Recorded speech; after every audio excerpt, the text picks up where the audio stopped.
Hey guys, it's Chelsa Messenger with Picks and Parlays. We're finally talking some baseball. Opening day right around the corner, and we're breaking down some of these matchups. This one in particular, we're talking A's hosting the Astros. We've got a nice little sale going on over at picksandparlays.net. You can get MLB early bird passes, one capper's picks all season long for just $549.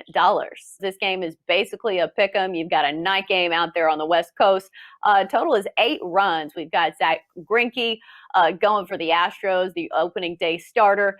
And then we've got Chris Bassett on the mound for the A's, who's had a nice little season that he's coming off of, 5-2 with a 2.29 ERA and a 1.74 ERA in spring training, which not sure if I'd make a whole lot of out of spring training stats, but he is rolling in with a little bit of momentum. We've got Dan Kaiser joining us to break this one down. Dan, this was one of the better matchups in the postseason last season. It should be another good game here. Who do you like, or what's the play? I look at both these teams coming into this one, and, they both suffered some, I think, some key losses from last season. Houston lost 2/3 of their starting outfield with Josh Reddick and George Springer leaving. You look at Oakland, they lost Mike Friars, their closer, Liam Hendricks, who went to the White Sox, and they lost kind of their middle infield. So it's going to be interesting to see what these teams have to add to their already potent lineups. I like Houston's lineup. They still have Gurriel, Bregman, Correa, Altuve. I look for him to bounce back this year. It's just the way the season was last year. And then you still have the All-Star or the World Series cheating stuff going on. So I think I expect him to bounce back and get back to the way he used to hit. Greinke, he's dropped a little bit off his fastball over the last couple of years, but he still has an elite changeup and curveball. So I think, he's going to give at least a strong outing. Now look at the A's. They still have Matt Olson, Matt Chapman. I don't think their lineup is as good as the Astros, and being an early season, first game of the season, you got to lean to the pitchers a little bit more, but then somebody's going to have to hit the ball. And I think Houston has a stronger lineup. So I'm going to lean on the Astros in this one.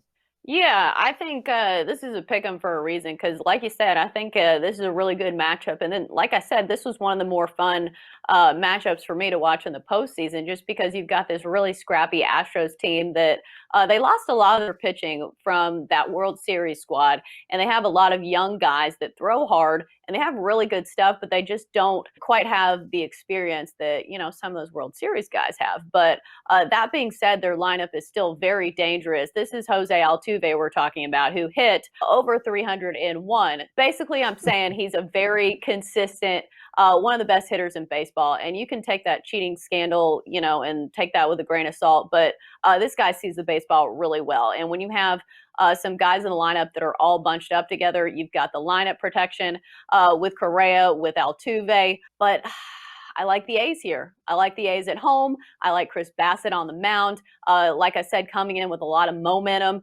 this spring with a 1.74 ERA. And Zach Greinke, he's a guy that, if you don't know, he's a very quirky guy. Sometimes I feel like he doesn't take things as seriously as maybe he should. So sometimes he rolls into the season not really on his best foot. In 5 opening day starts, Zach Greinke has an 8.2 ERA and 0 wins. So I just don't know if I can trust Greinke here to outduel Bassett. I would take the A's in the first 5 and probably the A's in the full game just because I like this A's bullpen a little bit better than the Astros. The A's bullpen, 2.73 ERA last season, one of the best in the bigs. I know they lost Liam Hendricks, but still an overall very good squad. So I'm backing the A's here. Looking at a total of 8.5, depending on where you get it. What do you like there, or do you have any leanings? I want to see, to be honest, I want to see these teams, watch them for the first week before I start really looking at totals, just to see how they're playing, how the pitching's going, the weather. Yeah, I usually stay off the totals until like second or third week of the season. Yeah, I think I would lean a little bit to the under just because most A's games at night, that ballpark is a bit of a graveyard for batters. And plus, the A's, they always seem to score just enough runs to win. Not really a team that usually scores, runs in bunches. They are kind of scrappy like that. So I would lean towards the under, but definitely not my strongest play. That's going to do it for our baseball talk here on Picks and Parlays. Great stuff from Dan Kaiser as always. Dan, thanks for joining us.